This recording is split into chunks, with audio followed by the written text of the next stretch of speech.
Antes de você assistir esse vídeo, eu quero te dar um comunicado. Sou o pastor Daniel Batista, da Igreja Cenáculo da Fé para as Nações, e queria fazer um convite especial para você que está nos assistindo.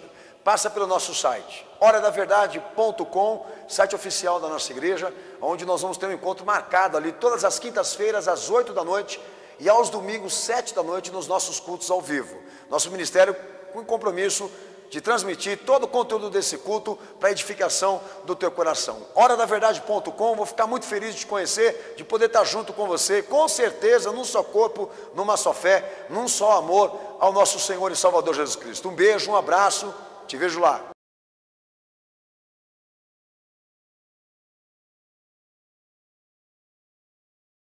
Romanos capítulo 13, versículo 5. Portanto é necessário que lhe estejais sujeitos, não somente por causa do castigo, mas também por causa da consciência.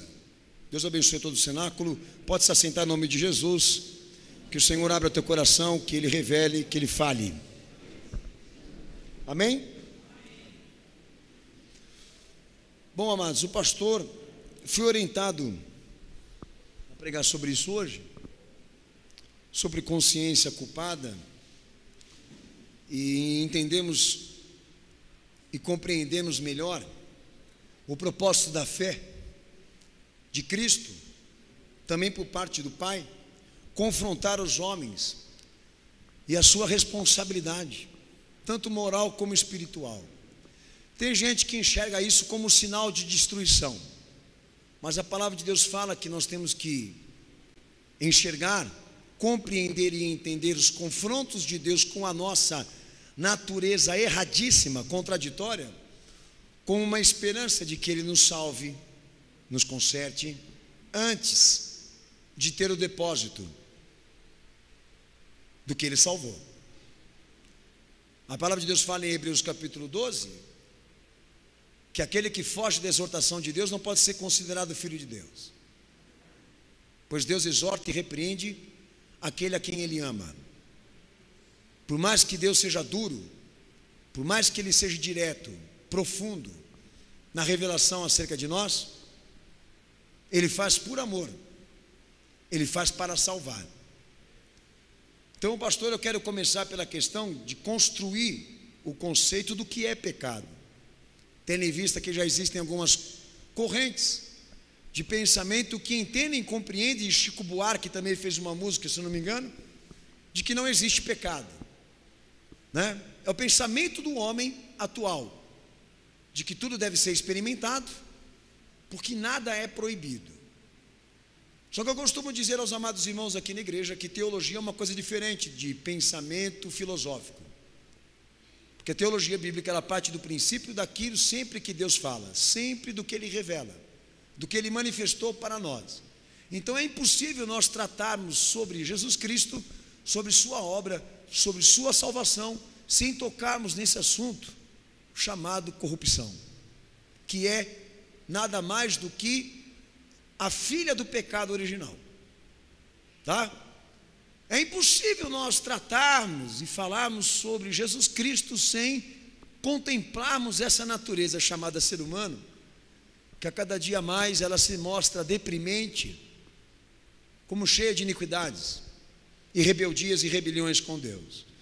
Mas lá no texto de 1 João 3,4, a definição bíblica sobre o que é pecado é que todo pecado, tá? Todo ele, em todos os aspectos, ele se orienta contra Deus, contra tudo aquilo que Deus determinou por lei na sua criação. E o homem, por ser o ser criado mais inteligente, mais próximo de Deus em capacidade, mesmo limitado, ele acaba sendo obviamente mais alvo dessa realidade que é se contradizer, que é pecar desde Adão até os dias atuais. O homem se comporta assim porque o pecado está sobre toda a humanidade desde que Adão pecou, tá? Mas a definição de 1 João 3,4 é importante, lê.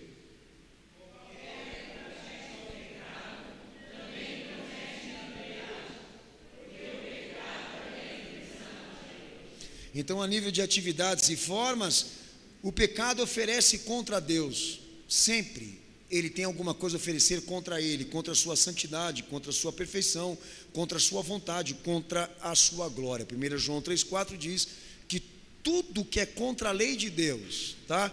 Lembrem sempre, a lei que João fala não corresponde à cultura judaica.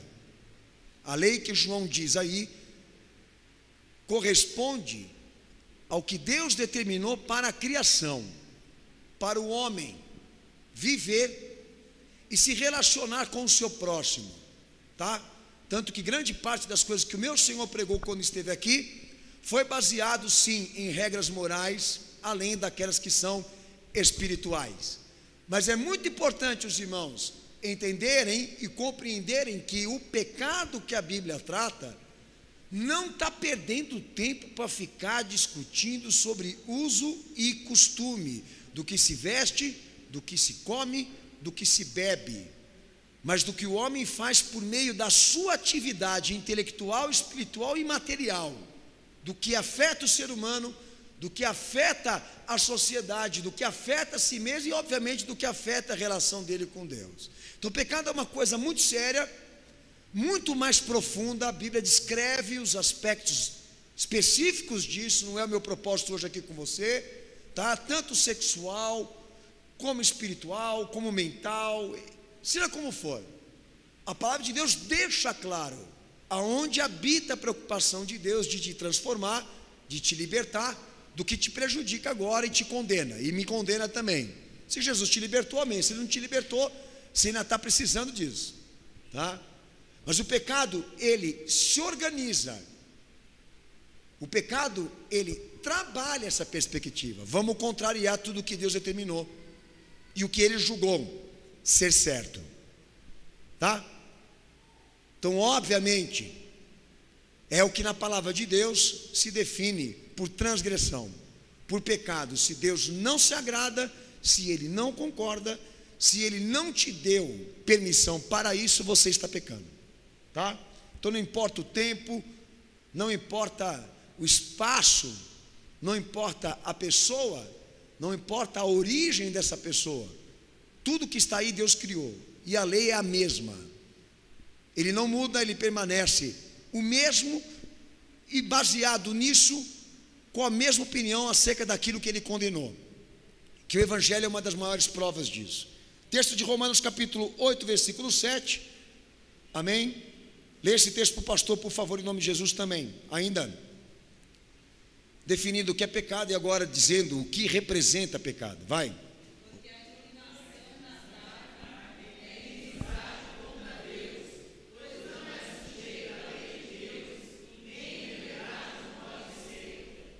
Amém? Então o pecado, antes dele ser uma ameaça para a sociedade, para a família, para a civilização, para o mundo, ele representa fracasso, erro, iniquidade, transgressão, contraversão, falta da lei de Deus e injustiça, ou seja, representa uma ameaça, uma rebelião, uma guerra, uma luta contra Deus, tá? Um mal insolúvel, assim como a palavra de Deus define a representação do pecado. Antes que o pecado ele venha afetar o mundo material onde nós estamos,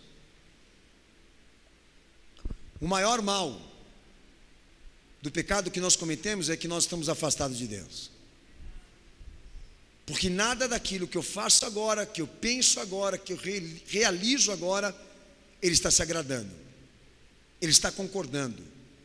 Então obviamente eu vou ter consequências por causa disso. Então por isso que a igreja aborda o tema das contradições, o tema do que nós erramos. Não é porque a gente é fanático, não é porque nós queremos desgastar vocês, não é porque nós queremos impor religião, porque o pecado é uma barreira altíssima, de nível altíssimo, para impedir inclusive de que Deus realmente opere na tua vida. Para isso o Filho se manifestou para garantir o amor e a misericórdia de Deus para conosco, a fim de que fôssemos resgatados dessa situação deplorável que é hoje a sociedade, a humanidade histórica, tá?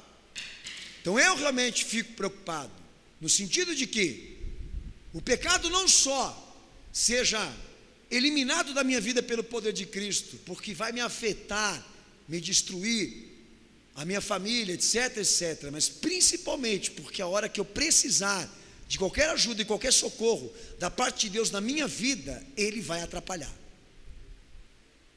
Tá? Uma das primeiras coisas que a palavra de Deus define como punição que decorre do pecado, Gênesis capítulo 3, vou começar pela questão de Romanos 3, 23, vai.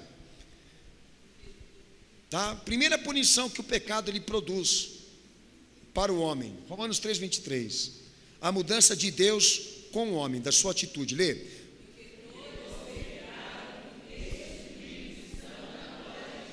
Amém? Então, biblicamente, doutrinariamente, o pecado é uma coisa preocupante.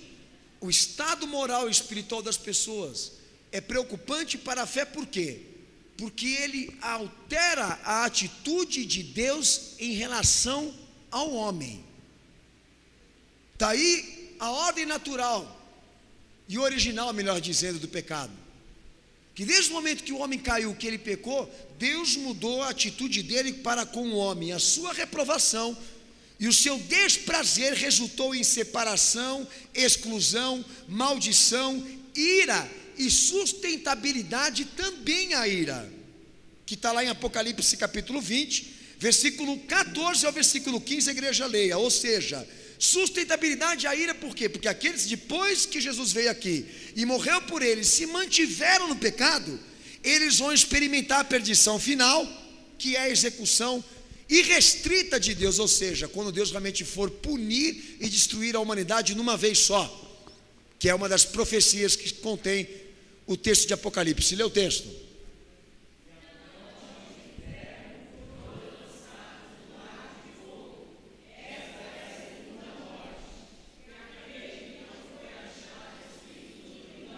Aleluia. Apocalipse 21, versículo 27. Está aí pertinho de você. Lê agora em voz alta. Vai.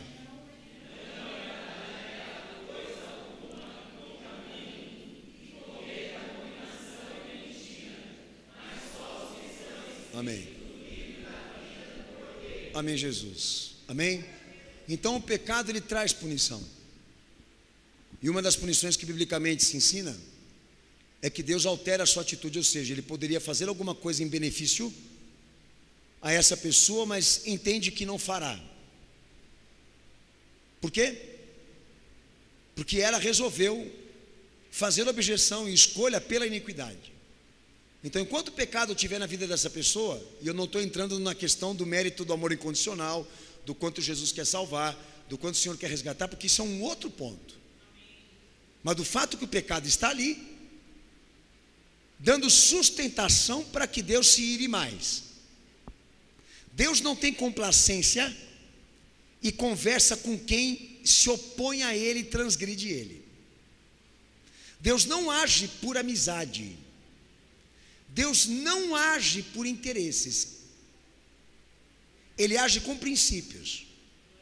Ele age com caráter, com soberania. Quer dizer o seguinte, que se Ele não aprova o que eu sou,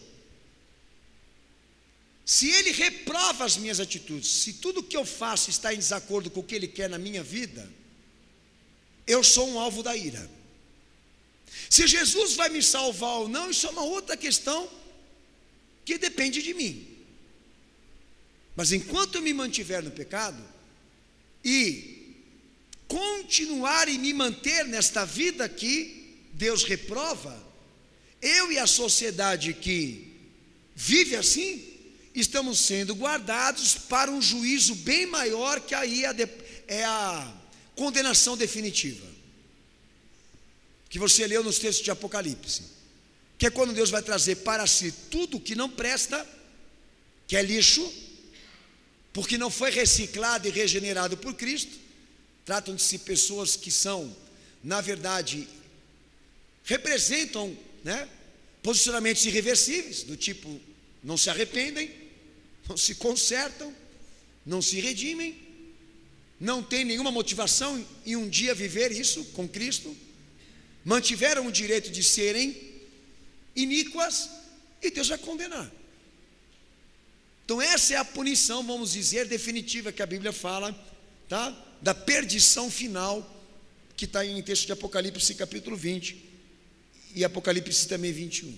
Mas o mais importante de tudo, vamos lá, ainda tentando tratar sobre consequências e a punição que vem do pecado. Olha como que as coisas são interessantes. Ah, pastor, mas eu tenho um reconciliador e um conciliador chamado Jesus que vai dar um jeito nessa história. Você está muito enganado. Paulo diz em Romanos 6, que diremos, pois? Se nós pecarmos, aumentaremos a graça? De maneira nenhuma. A graça de Deus derramada no seu Filho é um dos maiores motivos para que nenhum de nós aqui mais venhamos a transgredir a lei de Deus. Sejamos reprovados por Ele. Cristo é a maior oferta de Deus por você e por mim, para que essa natureza e essa situação deplorável mude. Então não é porque Jesus morreu por você e doou a vida dele para te salvar, que ele te deu uma vida sem responsabilidades, que ele te deu uma caminhada de fé onde você não preste mais conta de nada. Pelo contrário, Deus continua confrontando o homem com as suas responsabilidades, porque fé é compromisso, evangelho é aliança com Deus. Não adianta, você quer pintar um Deus de amor, da qual você possa fazer o que você quer debaixo da sua autoridade, sem ter consequências. Biblicamente isso é infundável, e pelas vias da realidade histórica, tudo que se planta aqui nesse mundo se colhe, tá? E eu acho que nós temos exemplos demais nesse mundo para chegarmos à seguinte conclusão: quem vive uma vida de iniquidades não termina bem.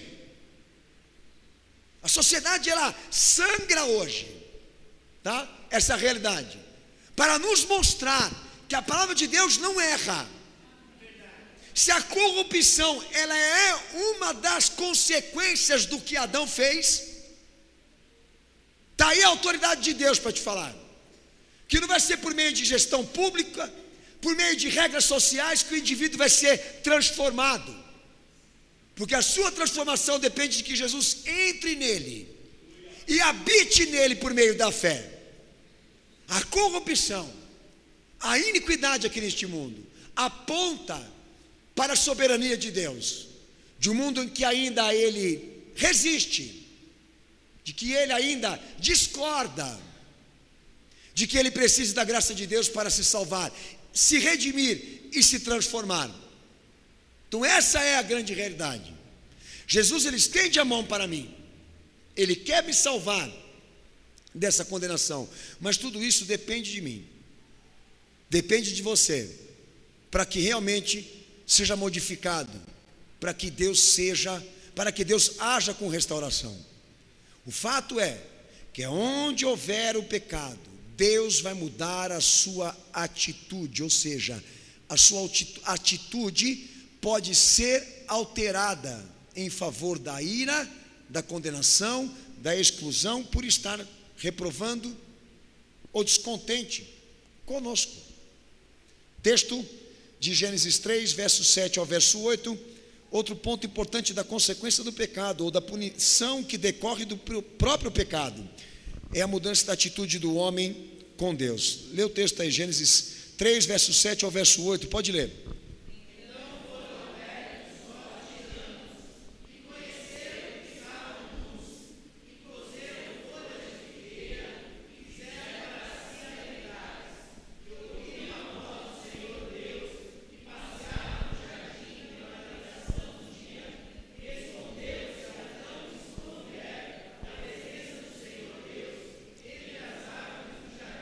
Amém.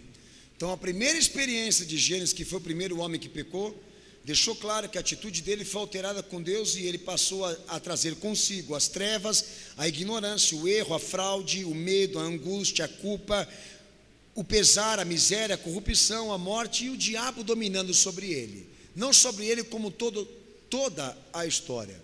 O meu Senhor disse assim: nenhuma árvore má produz bons frutos, e nenhuma árvore boa pode também produzir maus frutos. natureza, tá? Jesus pregando exatamente que a partir do momento em que nós fôssemos crer nele e confiar nele e viver esta fé, ele nos daria a competência de fazermos o quê? Coisas agradáveis a Deus. Porque nenhum homem natural ele pode produzir coisas boas, tendo em vista que ele nasceu da corrupção, ele nasceu do pecado. A atitude do homem foi alterada desde o momento em que ele caiu, e de lá para cá só algo pode acontecer na vida dele que mude. Volto a dizer, a proposta de Deus de que Jesus Cristo realmente seja mediador dessa aliança entre ele e Deus, e dê a ele a competência do poder para que ele mude completamente as suas atitudes, o seu comportamento, o seu pensamento, etc, etc, etc. Então não tem como uma pessoa ela pecar sendo boa. Não tem como uma pessoa ser boa pecando com Deus. Se ela peca, as atitudes dela vão ser alteradas com Deus, e ela não vai conseguir, como pecadora e escrava, conseguir produzir coisas que agradam a Deus. É uma das consequências do pecado, não só de Deus alterar com o homem quando ele faz coisas erradas, quando ele transgride, como também do homem para com Deus, de muitas vezes querer viver uma semana bom. Entendeu? Já conheceu gente assim? Hoje é a sexta-feira da paixão, eu vou ser uma pessoa boazinha. Então aí já cai a tese dessa realidade, de que, dessa possibilidade de que isso realmente aconteça, de que ele realmente naquele dia religioso ele seja bonzinho. Se o pecado está nele, ele sempre vai produzir maldades. Agora, se você que está me ouvindo agora, você se ilude e se convence de que o homem ele tem natureza, competência, possibilidade de realmente ser uma pessoa boa por si mesmo, de produzir coisas positivas por si próprio, você não serve para Cristo, muito mais para segui-lo. Porque Jesus ele veio por esta razão, pelo fato do homem ser impossibilitado, depravado, incompetente e destituído de Deus, alguém vendido ao pecado como se fosse um escravo. Assim o Evangelho qualifica a natureza humana, uma sociedade carente e necessitada de um Salvador que possa dar a ela a redenção, porque ela não tem possibilidades, muito mais competência para salvar a si próprio. O Evangelho na verdade é a palavra final do que eu estou te falando aqui. Um homem sem Cristo não pode se salvar. Um homem sem a graça de Cristo, ele não pode ter a redenção. Não há salvação sem ele, e sem a sua oferta expiatória. Então, aonde houver o pecado, aonde ele for praticado, Deus está distante, e o homem alterado, produzindo maldades, maldades e maldades.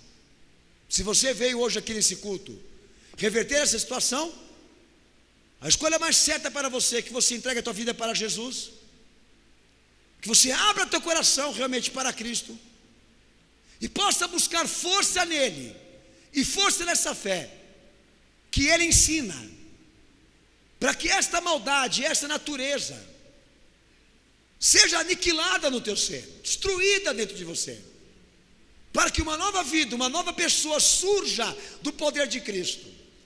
É esta batalha que nós travamos aqui, uma batalha não contra o diabo, mas contra o homem incrédulo, contra o homem da maldade, que faz a opção pela iniquidade, que entra em conversa e em diálogo com os seus erros, como se isso tudo fosse uma qualidade e não uma condenação, como se tudo que ele fizesse de errado não fosse pecado. É contra este homem que nós batalhamos aqui, contra as suas ideias liberalistas, contra as suas ideias mundanas, auto-independentes, egoístas.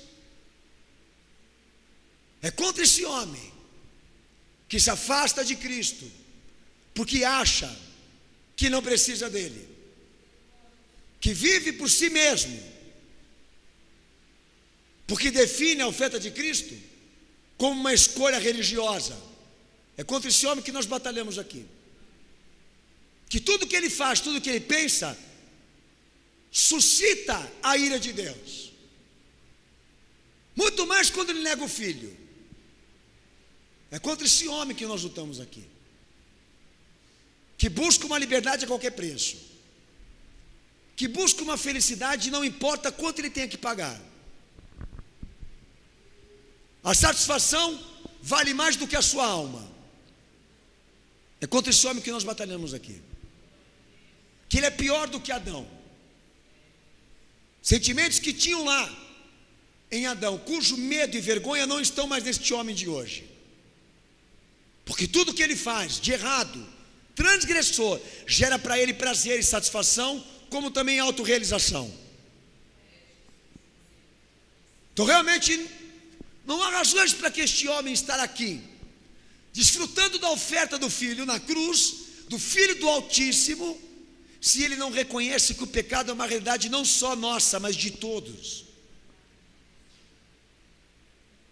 Que não há como nós dizermos que nós não temos pecado, porque dizendo que não temos pecado, a verdade de Deus não está em nós, disse João. Realmente não há motivos pela qual ele veio a celebrar a morte e a ressurreição de Cristo, porque é um acontecimento desfavorável a ele, porque Jesus anexa e endereça essa oferta para aqueles que são culpados, não para aqueles que são bons, e ele não se julga carente disso, de que Deus o ame assim, para resgatá-lo, porque ele é autossuficiente, porque ele é um semideus. É contra esse homem que nós lutamos aqui, que está de costas virada para a cruz de Cristo, porque nada do que Jesus tem a oferecer para ele, ele julga necessário e preciso. Pode ser teu problema, pode ser o problema de muitos aqui hoje, inclusive, que buscam reconciliadores na igreja, não para se consertar do pecado que fazem, mas para amenizar as consequências e os impactos do que eles fazem. Por favor, me dê uma psicologia aí, alguns minutos dessa meditação, desse prazer intelectual. Por favor, me produzam aí a música, as frases, que estejam aí com os elementos necessários, mais importantes para que o homem se sinta bem consigo mesmo, que ele passe a pensar que nada está errado, que a melhor coisa é o homem pensar assim: nós não temos culpa nenhuma e pecado nenhum. Como eu já disse a você, pensamento filosófico, transhumanista. A vida seria melhor se todos nós não sentíssemos culpa. Então Jesus não é para você que tem esse pensamento. Ele veio para atender uma demanda, cujo ele classificou como pecadores que precisam se arrepender, porque Deus os vê como pessoas condenadas, que precisam ser redimidas, transformadas. O pecado precisa ser revertido em boas obras, e só Jesus pode fazer esse processo acontecer na vida desse homem, isso se ele crer. Essa é a nossa luta, por meio da fé, comprovar que Deus operou em nós, e o pecado já não nos domina mais. Por isso Deus se manifesta, por isso Deus opera, porque não só o pecado foi aniquilado, como a presença do Filho em nossas vidas também está confirmada. Como diz a palavra, aquele que está em Cristo, nova criatura é, as coisas velhas se passaram, e eis que tudo se fez novo, porque a nova geração que Jesus instituiu pelo poder do seu sangue, ela é miserável, mas não anda mais no caminho do pecado.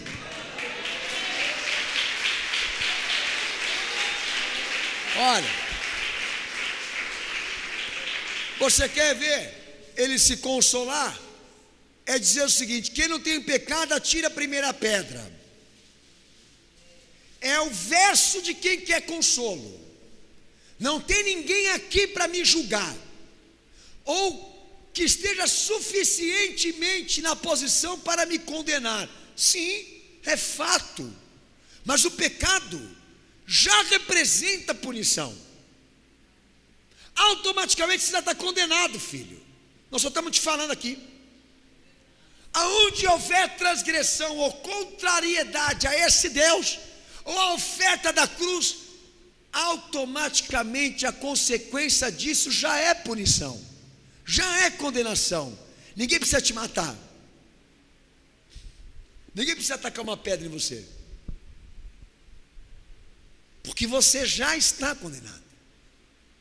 Então a luta é essa, é eliminar o que Deus desaprova, se desagrada na tua vida pelo poder de Cristo. E eu não entendo, eu não compreendo da onde surge esse pensamento de que Deus não leva em conta ou em consideração o que as pessoas fazem de errado, e não impõe a elas a responsabilidade.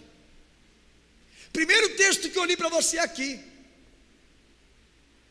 Romanos 13, versículo 5, que Paulo fala o que aí? Agora eu vou entrar no mérito.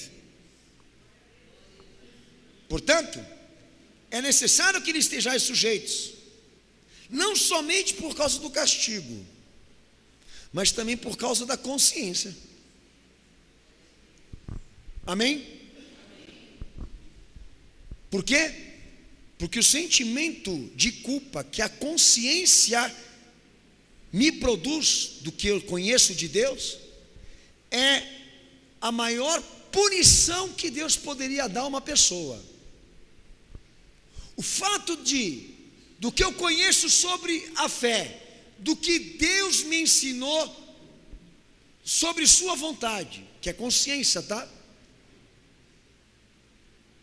Quando nós sentimos culpa, é a maior punição que nós poderíamos receber naquele momento. Tem pessoas que já interpretam outra coisa, que a tristeza é uma punição, mas não é. Mateus capítulo 27, versículo 1 ao versículo 5, abre o texto e lê em voz alta, cenáculo. Muitas pessoas reconhecem que punição severa só pode ser vivida quando a gente perde matéria. Olha o texto aí, pode ler.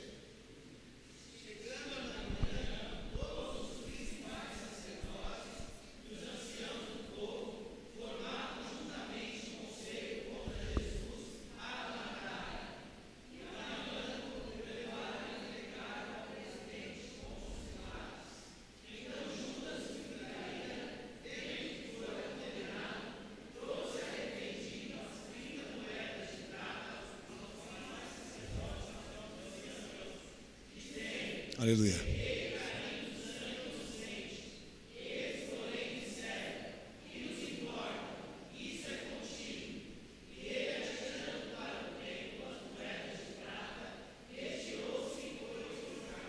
Amém. Então muita gente aí pensa que punição só se conhece quando o homem ele é prejudicado na ordem natural, quando ele fica doente, quando ele perde um carro, quando ele perde uma casa, quando alguém da família morre, né? A primeira coisa que surge na cabeça de quem tem a consciência, e volta a dizer consciência da vontade de Deus, é que Deus está punindo ele. A punição, no conceito popular, ela sempre está relacionada a uma perca natural, uma perca material, mas não concreta, porque nós estamos lidando com uma punição concreta aqui agora, do que aconteceu com Judas, o traidor do Senhor, que no momento em que traiu, aquilo que ele ganhou como importância, não tinha mais significado para ele, e jogou aos pés daqueles que o compraram, e fez o quê? O remorso, o sentimento de culpa foi tão forte dentro desse homem, que ele não encontrou mais razões para viver.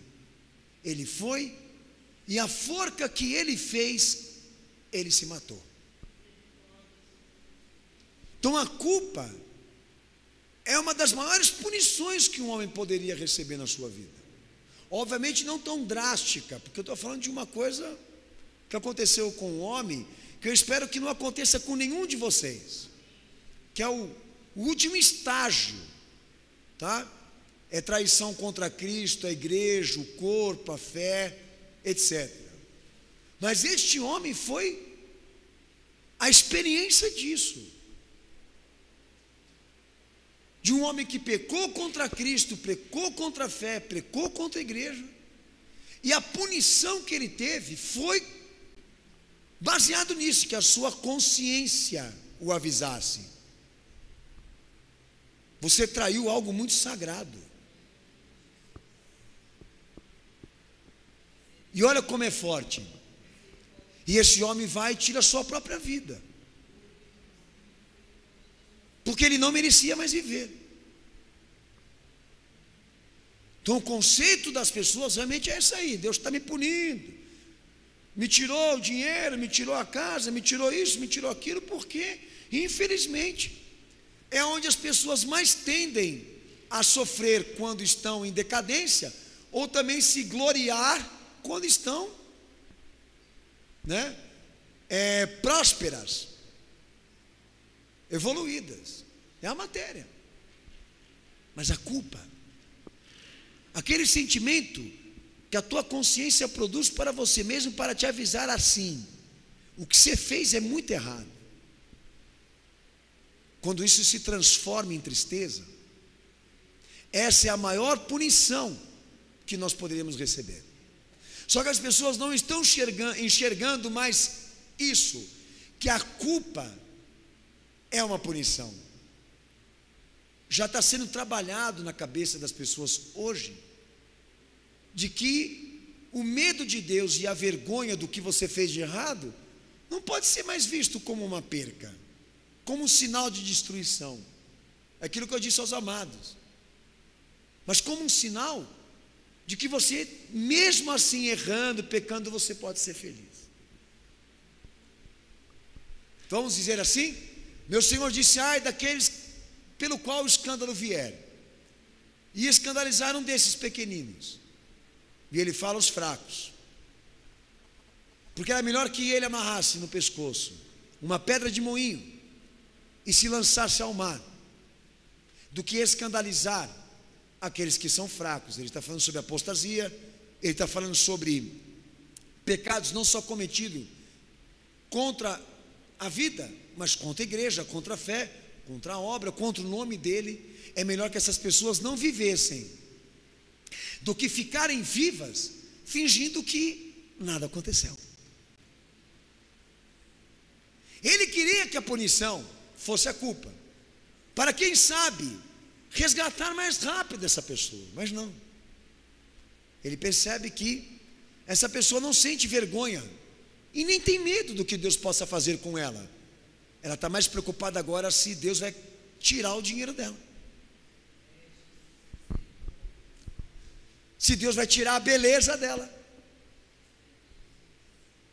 Ela não sente medo e remorso ou vergonha do que ela é por dentro, do que ela fez com os outros.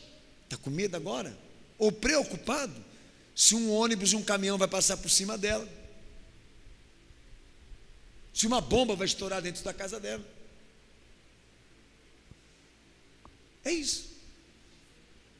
Punição na cabeça dos ignorantes só é punição quando a lei do ir e vir aqui nessa terra aqui é modificada por alguma ação divina. Já pela ordem bíblica natural, convincente, a maior punição seria você agora ouvir da tua consciência que você pecou, que Deus está nesse momento irado, envergonhado, escandalizado com você. Isso já seria o suficiente para você não dormir essa noite.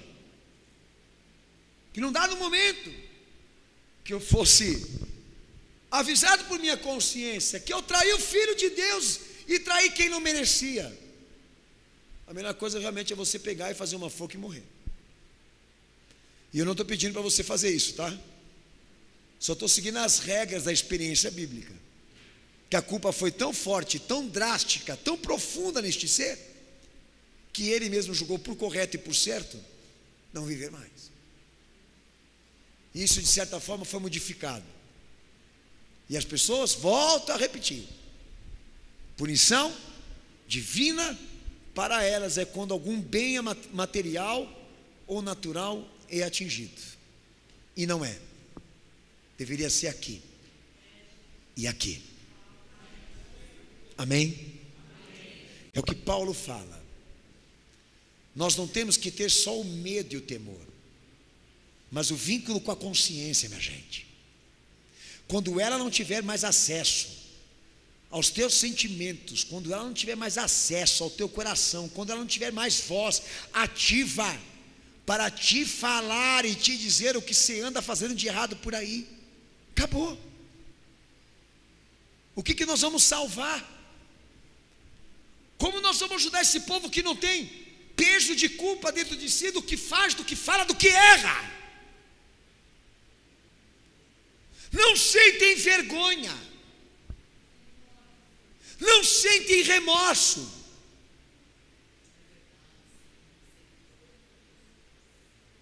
Como que nós vamos ajudar esse povo? Para que Deus construa algo sobre eles, se nem noção da gravidade eles têm do que eles andam fazendo por aí, e das consequências que vão acarretar, se ele não mudar. E pior, ainda contratam um monte de vidente e um monte de safado para ficar profetizando e declarando bênçãos sobre eles, para não sentir tanto peso de responsabilidade assim no que fizeram. O remorso, a tristeza, a vergonha, o medo do que a tua consciência pode te produzir, não poderia nesse momento agora ser visto por você como uma ameaça, mas como um sinal de que você pode mudar. Lê o texto, Mateus capítulo 10, versículo 28, lê esse texto para o pastor.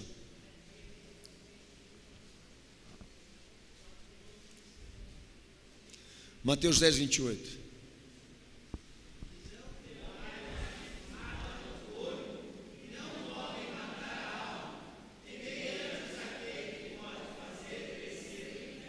Amém. Amém. Punição concreta, não natural. Natural, superficial. Pode ser que sim, pode ser que não. Você perde um carro, Deus me pesou a mão. Você tropeça numa pedra, Deus está pesando a mão. Tudo Deus está pesando a mão. Pode ser que sim, pode ser que não. Até rimou. Tá? Nós não temos essa capacidade de ficar julgando, mas a consciência tem. Olha, eu não sei te dizer o porquê disso, mas em compensação, você está errado. Pode ser que isso daí seja um aviso. Como pode ser que isso daí não tenha relevância nenhuma, mas é importante que você está pecando. Tá? O que o meu Senhor ensina? Do que nós temos que ter medo? Do prejuízo material que o meu pecado vai trazer? Ou do prejuízo espiritual que eu vou sofrer se eu não me consertar? Não temam aqueles que podem matar o teu corpo, mas tema aquele que pode fazer as duas coisas: matar o teu corpo e fazer a tua alma perecer no fogo do inferno. Vamos lá? O que eu tenho que temer? Ficar pobre, doente, sem beleza, sem emprego, ganhar um par de chifre na cabeça? Do que eu tenho que ter medo? O Senhor fala, você tem que temer se Deus te chamar hoje para a sepultura e você não estiver pronto para recebê-lo, porque está sujo e reprovado. Isso que vocês devem temer. Quantos que o meu Senhor não recebeu que estavam completamente, materialmente, espiritualmente deploráveis, e o Senhor não os reconstruiu, não os transformou, não os libertou. Isso não é problema para nós. Está passando por situação difícil. O problema é nós não conseguimos mudar isso antes de eu chamar. Então a punição concreta é isso aí. Não é a punição que atinge o corpo, é a punição que atinge a alma. A definitiva. E é essa que o meu Senhor falou para a igreja temer. Para ela realmente buscar livramento e salvação de que isso não aconteça. Abre o texto de 2 Coríntios capítulo 7, versículo 10. Então, para isso, a minha consciência avisa do que eu venho aprendendo de Deus, né? Pega tudo aquilo que eu estou fazendo de errado, transforma em tristeza. Transforma em tristeza, comoção, chacoalha, geme dentro, me rasga de baixo até em cima, tenta me acordar, me sacode, porque essa é a punição que Deus quer que eu viva agora. O remorso, a vergonha, a iniciativa do arrependimento, a iniciativa do conserto, para produzir arrependimento, para produzir iniciativas de confissão, de abrir o coração e dizer a Deus: me perdoa, Senhor, me lava, Jesus. E a consciência culpada produz tristeza, e é uma punição que espera mudar o quadro da qual Deus irá punir, se não for modificado. Lê o texto.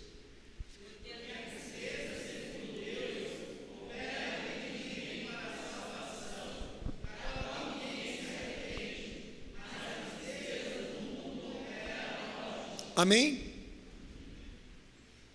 Então você ser punido na tua consciência não é o mal.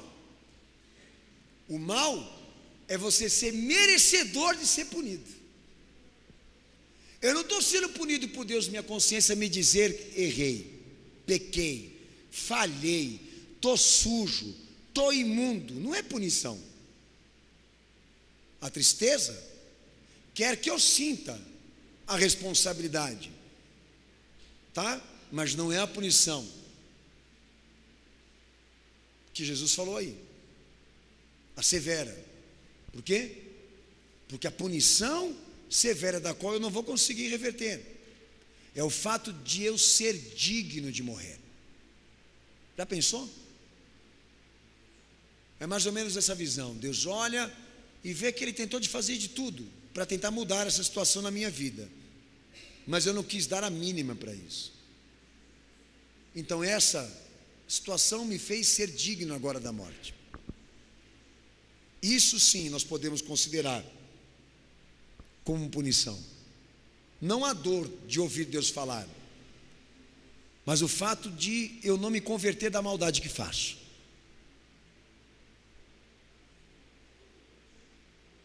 A tua consciência,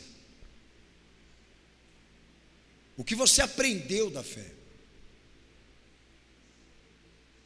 é usufruído dessa forma, para que ela tenha domínio sobre as tuas tarefas e sobre os teus pensamentos, e saber exatamente administrar o certo do errado na tua vida.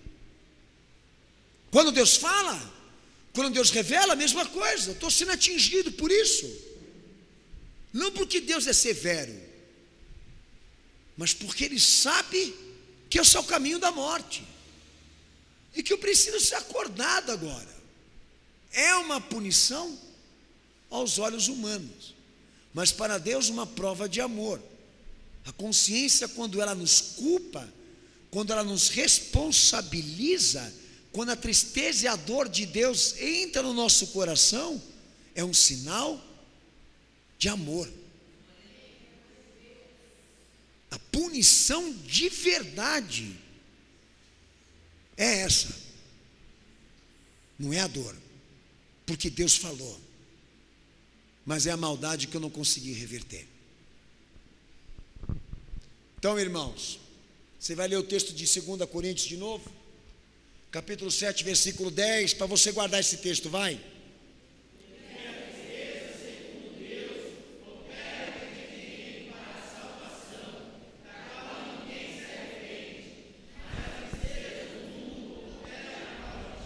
Amém. Agora abra Tiago capítulo 4, versículo 4 ao versículo 10. Tiago capítulo 4, do verso 4 ao verso 10. Pode ler em voz alta, são compridos os textos, mas são importantes. Pode ler, cenáculo.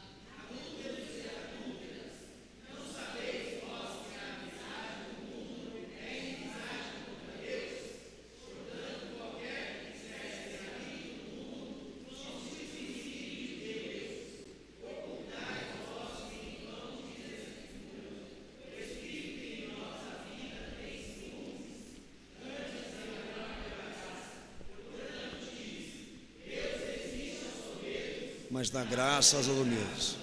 Sujeitai-vos, pois, a Deus, resistis ao diabo, e ele fugirá de vós. Chegai-vos a Deus, e ele se chegará a vós. Lavai as mãos, pecadores, e vós de duplo ânimo, purificai os corações. Senti e lamentai e chorai. Converta-se o vosso riso em pranto, a vossa alegria em tristeza. Lê o outro.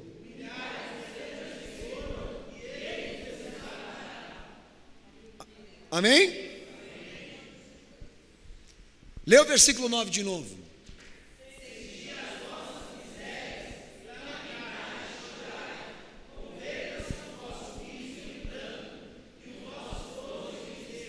Consulta a consciência, trabalha ela do que foi formado do que Deus fala. Consulta ela, e ela vai te dizer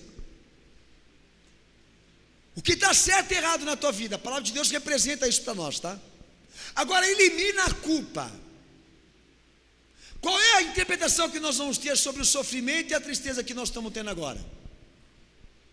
Elimina a consciência culpada. Como é que nós vamos entender? Ou que razões nos levam agora a sofrer e padecer? Fica tudo confuso para nós. Olha que interessante, muita gente acha que está padecendo porque Deus está provando, e Deus está, na verdade, deixando ele padecer porque ele está pecando. Mas o cara não tem consciência, ele vai tratar a provação dele, a destruição dele, como sendo uma luta espiritual até morrer. Eu já me deparei com gente assim, que desliga a consciência e tudo para ele resulta em obra do capeta e do diabo. Mal olhado e luta espiritual. Mas você errou, não errei não. Você pecou, não pequei não. Isso é coisa do diabo. Ou também serve para aquele ali, que tudo para ele Deus está pesando a mão, tudo para ele Deus está mandando espada. Alguma coisa eu errei, alguma coisa eu falhei, alguma coisa, vai, se flagela. Vamos lá, vamos dar tempo. Eu sou pecador, eu sou miserável, eu sou um maldito, né? Vai adiantar? Não vai adiantar. Por quê? Há um equilíbrio. Então a palavra de Deus nos dá o mais importante, que é a consciência, para que a gente realmente possa ter esse discernimento. O conselho que eu dou a você: nunca se precipite em julgar antecipadamente as coisas que você está vivendo na sua vida. Por isso é importante você ter uma análise profunda do que você é e do que a Bíblia fala, e em oração buscar isso, em última instância, ter a confirmação, porque tudo pode ser. Eu estou passando por um problema, e meu problema tem ordem humana. Eu não vou nem culpar o diabo ainda, não deu tempo. É uma ordem humana, de pessoas que fizeram objeção e escolhas contraditórias, e eu estou sendo vítima disso, e outras pessoas estão sendo também. Como é que eu tenho que julgar essa situação? Meu filho, tem coisas que eu falo assim: Senhor, pega na tua mão e o Senhor decide como é que vai ser, e vou tentar dar o meu melhor, para que essas situações que competem a outros se redimir, se consertar, se arrepender, não sejam tão graves assim. Eu vou tentar trabalhar e amenizar esses impactos. É o que o pastor Daniel está fazendo no que eu estou vivendo agora. Essa é a questão. Nós não temos problema nenhum em sermos agora, nesse exato momento, conscientizados por Deus que nós erramos e pecamos. Se, Senhor, eu errei e pequei, me conscientiza, porque eu quero consertar. Se tudo isso que eu estou vivendo é uma aprovação, por favor, Senhor, também o Senhor me avise, porque eu também quero perseverar. Eu não tenho problema nenhum com o que vai sair dele, no que diz respeito a verdades. Porque toda tristeza e toda dor que eu sentir, do que ele me falar, é positivo para mim. Soa para mim como esperança. Qualquer coisa que ele fale, qualquer coisa que ele diga, qualquer coisa que ele interprete, que ele defina para mim, o meu Senhor, os meus olhos enxergam dessa forma, tudo é positivo. Agora elimina a consciência, elimina a revelação de Deus, cala a boca dele, para que ele não fale mais verdades sobre a tua vida, para que ele não te ajude a compreender o que está acontecendo com você. Tudo fica confuso, e você passa a não ter interpretações corretas do que você está vivendo, ou do que você está precisando agora, do tempo que você está vivendo agora. Eu acho que você já se sentiu assim, certo? Qual o teu problema? Você desligou a consciência, não lê mais a palavra de Deus, não enxerga mais os teus erros, não se dedica mais a refletir sobre a tua culpa, sobre então a tua responsabilidade nisso tudo que ocorreu, e está inerte, e propenso a trabalhar exatamente a psicologia, de que essas situações todas que você está vivendo agora, não sejam tão dolorosas, tão difíceis espiritualmente para você. Sabe aquela expectativa tola? Tudo vai mudar uma hora. Nem sempre. O que Deus queria que acontecesse agora? Que você buscasse, ao invés da alegria, ao invés do festejo, ao invés da glória, o sofrimento, o pranto, a humilhação, e fosse lá nos pés dele agora dizer: Senhor, por quê? Por quê, Senhor?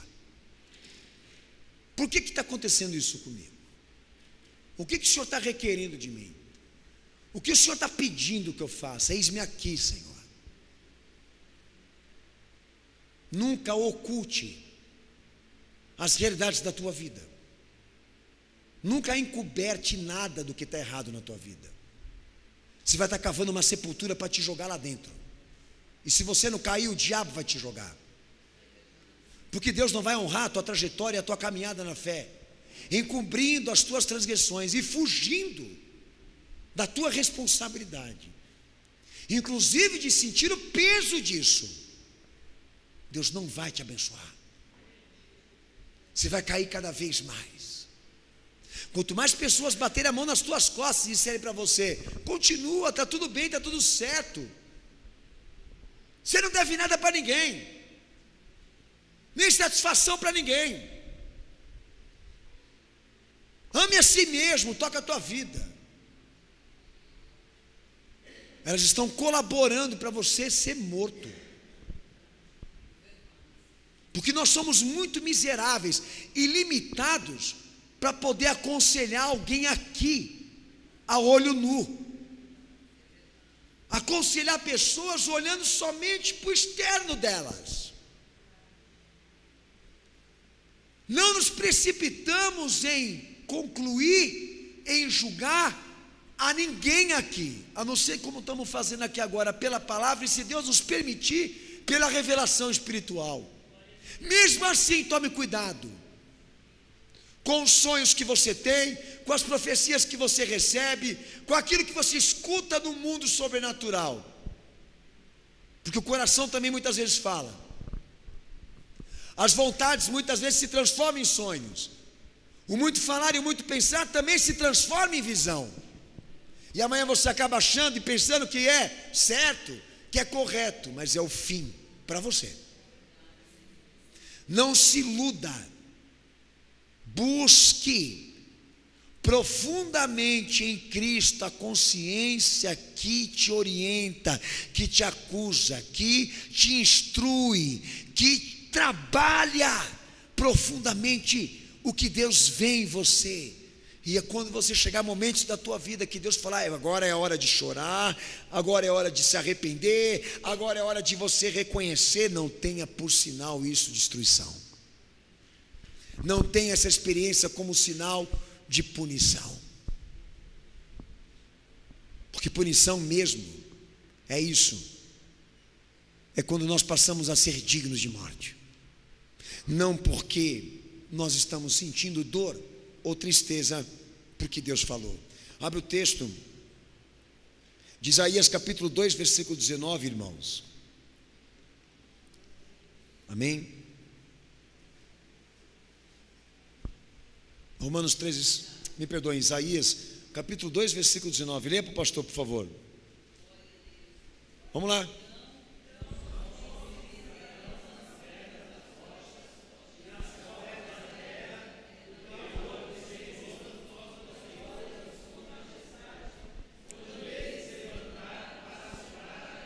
Está assustado que você está lendo? Lê de novo, meu filho. Está no contexto aí, pode ler.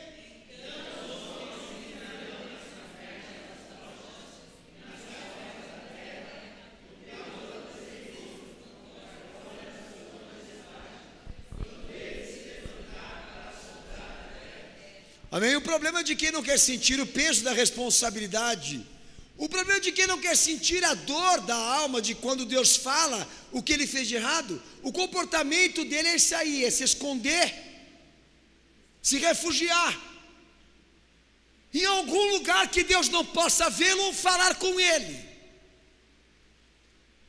É mais ou menos assim. Se o cara errou e é crente, ele vai na igreja que Deus fala. Se ele errou e ele não é um servo de Deus, ele vai na igreja que Deus não fala. É o contrário. Ele vai lá onde todo mundo vai usar a ferramenta do sentimentalismo para dizer que tudo isso que está acontecendo na vida dele é passageiro e ele é uma vítima nisso tudo. Então Deus passa a não ter acesso para colocar nele o peso da responsabilidade e através dessa tristeza e dessa dor fazê-lo voltar. Como nós vamos trazer esse cara de volta? Se ele pensa que todo mundo colaborou para ele ser o que ele é hoje. Oh, meu santo Jesus. Como nós vamos trazer essa pessoa para Cristo, que pecou, errou e transgrediu? Se a interpretação que essa pessoa tem sobre esse fato, que não foi tão ruim assim.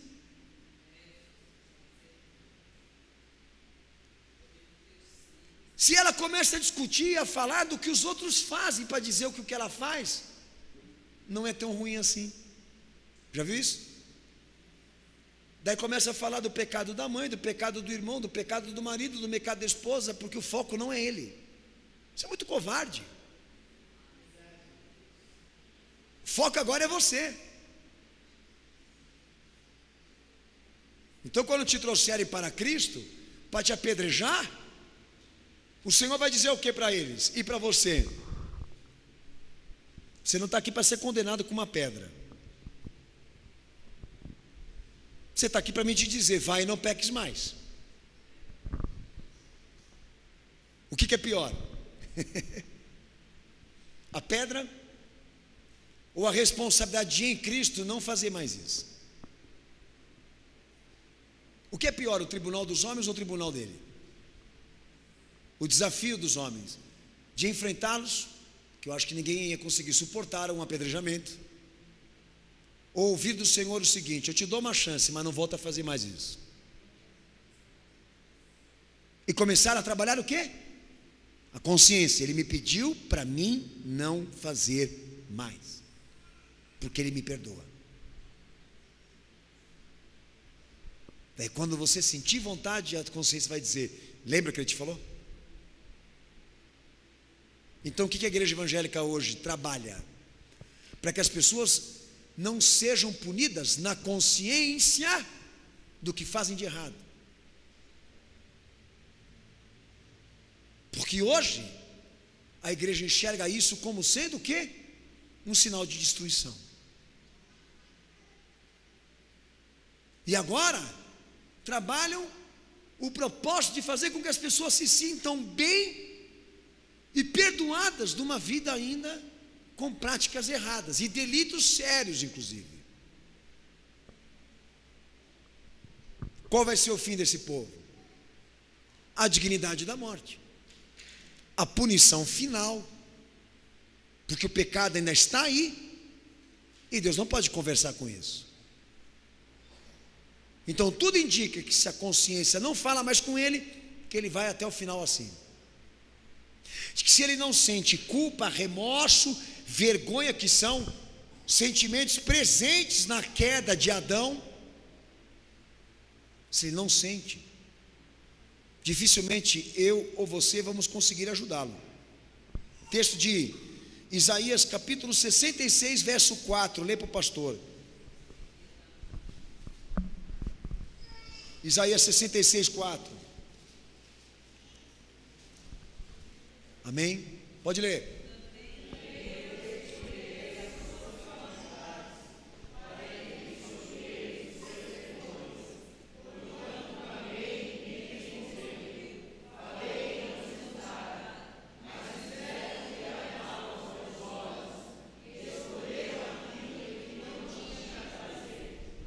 Amém? Amém. Então você está fugindo da revelação de Deus por quê? É isso que o profeta está tratando aí. Por que você está se escondendo?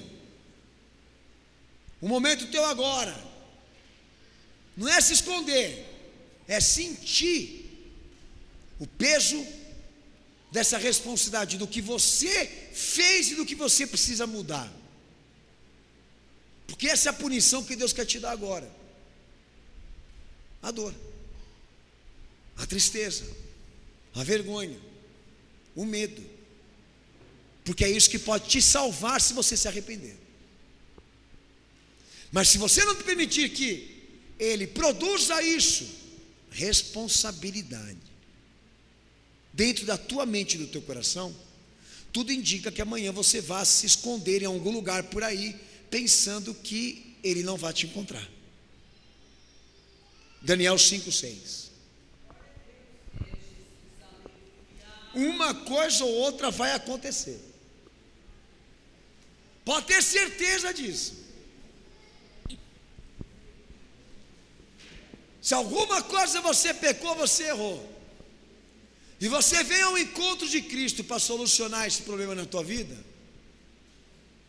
o sinal que você está dando para Deus é o quê? De que você quer ser salvo em Jesus Cristo por intermédio da vergonha, do medo, do temor, da responsabilidade, do conserto, pagando essas contas que você deve aí. Mas se eu evito, é porque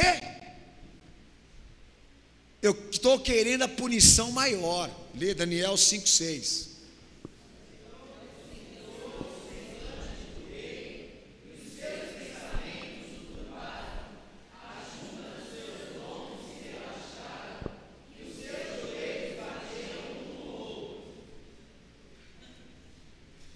Entendeu?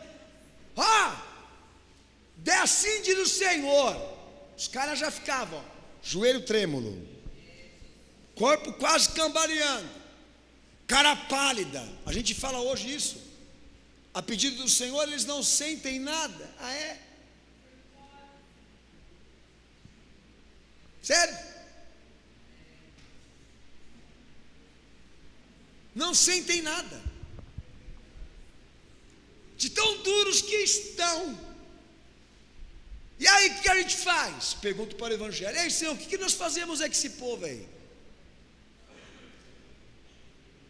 Que não quer ser punido com a dor, mas quer ser punido com a condenação da alma. O que a gente faz, Senhor? Não tem o que fazer. Porque esse vai ser o comportamento deles até o final. Apocalipse 6, versículo 15 ao versículo 17, diz a palavra que os homens dos últimos tempos, eles vão dizer às rochas, aos rochedos: caiam sobre nós, para que a gente se esconda e não vejamos, porque o Cordeiro de Deus está irado.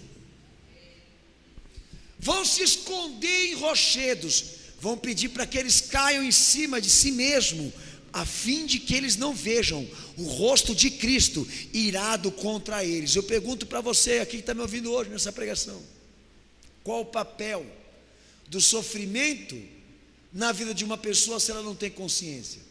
Nenhum. A dor passa a não ter propósito nenhum, porque a consciência não está ativada. O cara está sofrendo lá, mas ele evita ser acusado e disciplinado do que ele faz. Se nós tirarmos o caráter da consciência, o sofrimento, a dor passa a não ter propósito nenhum. Está aí. Se a sociedade fosse salva por ser castigada por Deus, todos estariam salvos hoje.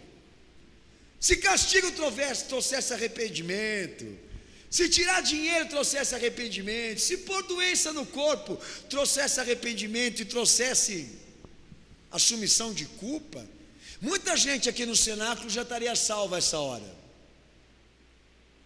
Mas não é isso. É a permissão do homem de sentir vergonha, culpa, tristeza e dor pelo que ele fez, não medo do que Deus vai tirar. Ah, Deus vai tirar de mim, não vai te converter. Ah, Deus vai passar a espada em mim, minha vida verá as graças. Não adianta, Deus não vai te converter. Nada vai mudar na tua vida. Você está com esse pensamento de que a ordem material e natural das coisas vão ser revertidas? Essa é a punição que Deus te preparou? Esquece. Ele esperava que você fosse ter essa punição, de sentir vergonha, medo, culpa e tristeza pelo que você se tornou, e por intermédio disso te resgatar, porque Ele busca responsabilizar, não porque Ele quer matar. Ele busca se responsabilizar homens, responsabilizar pessoas, porque o interesse dele é converter antes de destruir. Então, quando a culpa se transforma em tristeza, nós entendemos que essa punição é positiva. Mas quando é o inverso disso, a punição passa a ser o fato de Deus não te dar mais espaço e tempo para pecar, ou mais liberdade para você fazer coisas erradas na tua vida. Já está condenado e não tem mais solução. Qual a esperança que o Senhor Jesus Cristo tem de você e mim hoje aqui? Que você não tenha medo de ouvir Ele falar,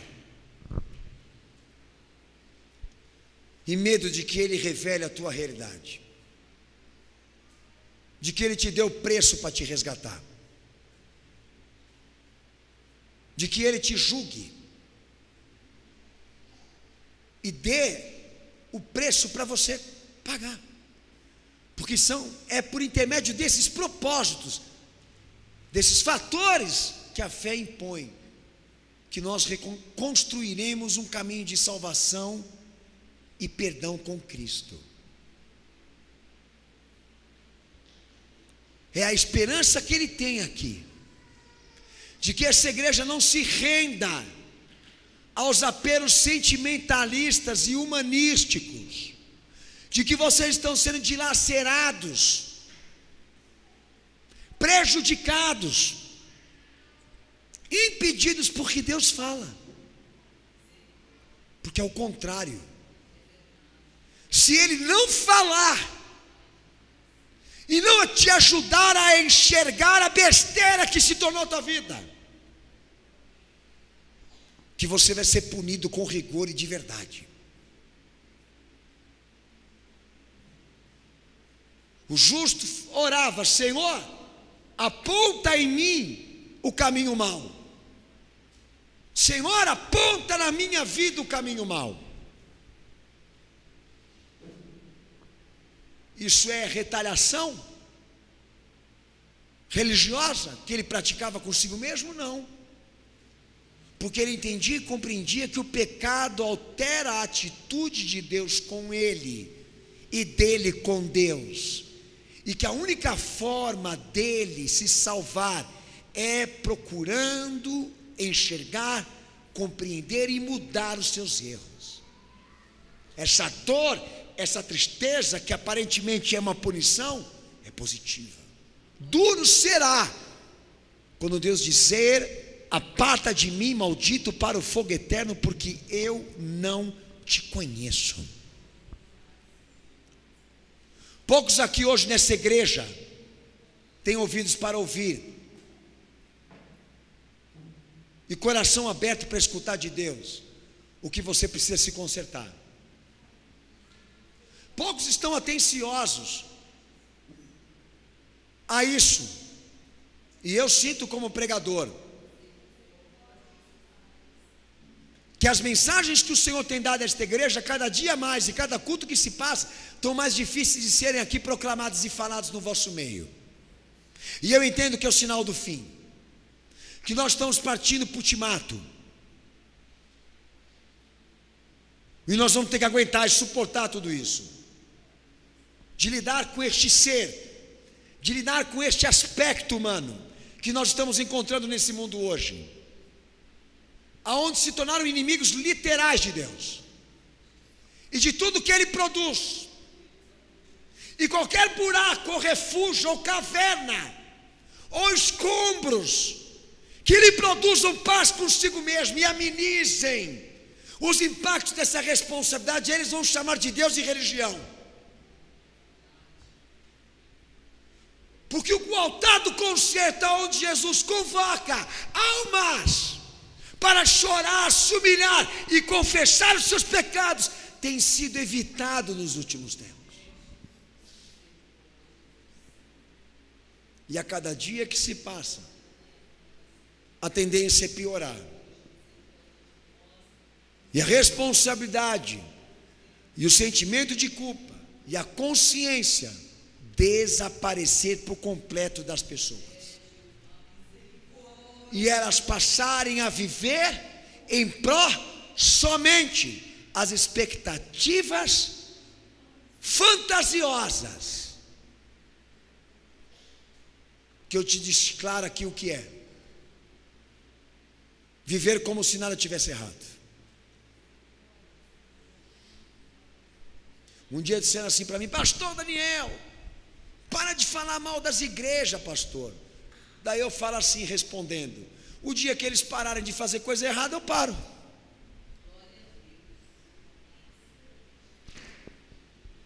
Enquanto eles estiverem fazendo, eu vou falar.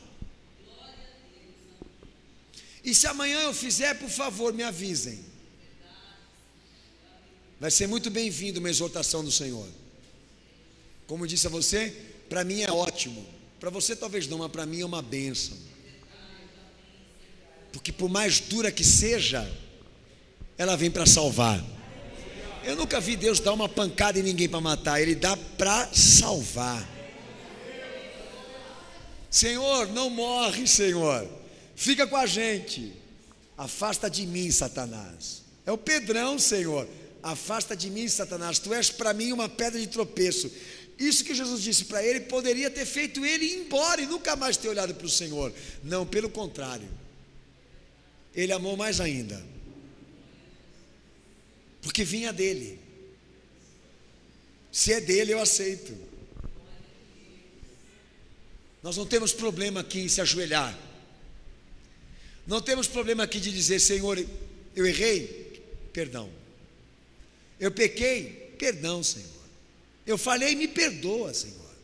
O que eu preciso fazer para consertar essa porcaria? Me orienta, Senhor. Nós queremos isso. Nós queremos isso. Ninguém está querendo ser santo aqui, mas queremos aniquilar o que nos atrapalha na fé. Nossa luta é contra isso. Se une esse propósito. Essa campanha que você tem que fazer na tua casa.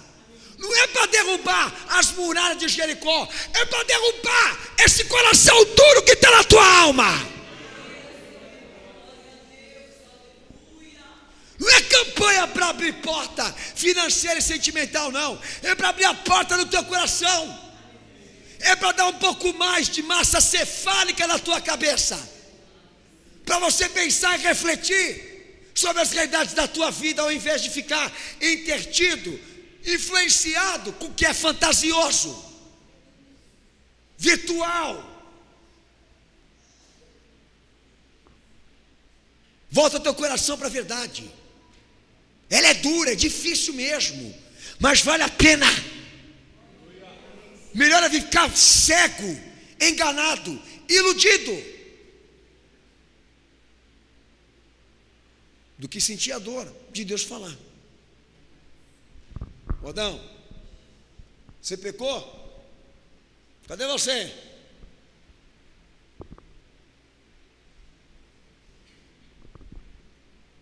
Então agora você vai receber as consequências do teu erro. E foi assim. Não tem como escapar, não tem como se esconder. Eles sabem onde isso tudo está. E é isso que na verdade você precisa assumir hoje com Cristo. Assumir com Deus hoje, na aliança do Filho dele. Um compromisso da qual não fale com os teus deveres e as tuas responsabilidades no que diz respeito à tua mudança e o teu conserto. A dor e o sofrimento por este propósito traz recompensas, mas o teu afastamento, o teu isolamento dos fatores que te compete a mudar, só vão te levar para mais baixo, só vão te destruir. Esse é o apelo que Jesus faz a você hoje aqui, de que você sinta a dor, sinta a culpa, sinta a vergonha e tristeza pelo que você fez de errado, e peça para que Jesus te mude. Você que inspira o ar da perfeição aí, cara real, se enxerga, porque Deus não nos deu uma vara para ficar medindo a perfeição de um e de outro aqui, mas para orar um pelos outros e confessar os pecados uns aos outros, como disse Tiago, para que sejamos curados, antes que Deus estabeleça o juízo final. É isso que Ele quer de você aqui agora. Que você não enxergue o cisco que está no olho da pessoa do teu lado, mas o tronco que está no teu. E remova o que compete você a fazer. Já o outro, deixa Deus tratar. Porque ninguém vai responder por ninguém aqui. Cada um terá o seu pagamento. A essa igreja, que o Senhor falou hoje aqui, se punição para você, meu amigo, se disciplina de Deus para você consiste nisso, em perder esposa, em perder marido, em perder filho, em perder carro, em perder casa, você está errado. Porque tua Bíblia só tem a história de Jó.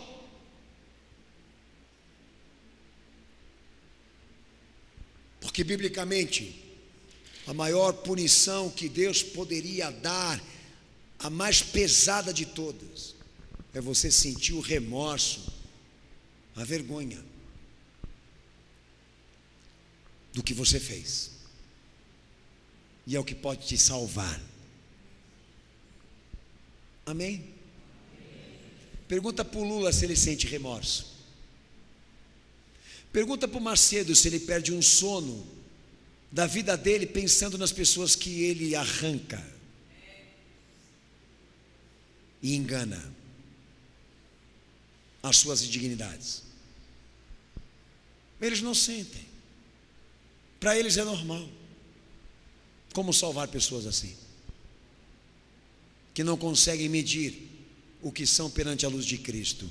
Difícil. Que você realmente permita que o Senhor nessa noite te traga uma punição. Sem enxergar. Quer? Você veio para isso hoje aqui? Você veio para ser atingido por ele? Ou será que você está querendo o refúgio para se esconder do que você precisa pagar? Entendeu? É essa esperança que o Senhor tem hoje aqui, de que você se salve do teu ego, do teu orgulho, da tua prepotência e da tua covardia. Porque Deus queria te punir muito hoje aqui, mas não com o inferno,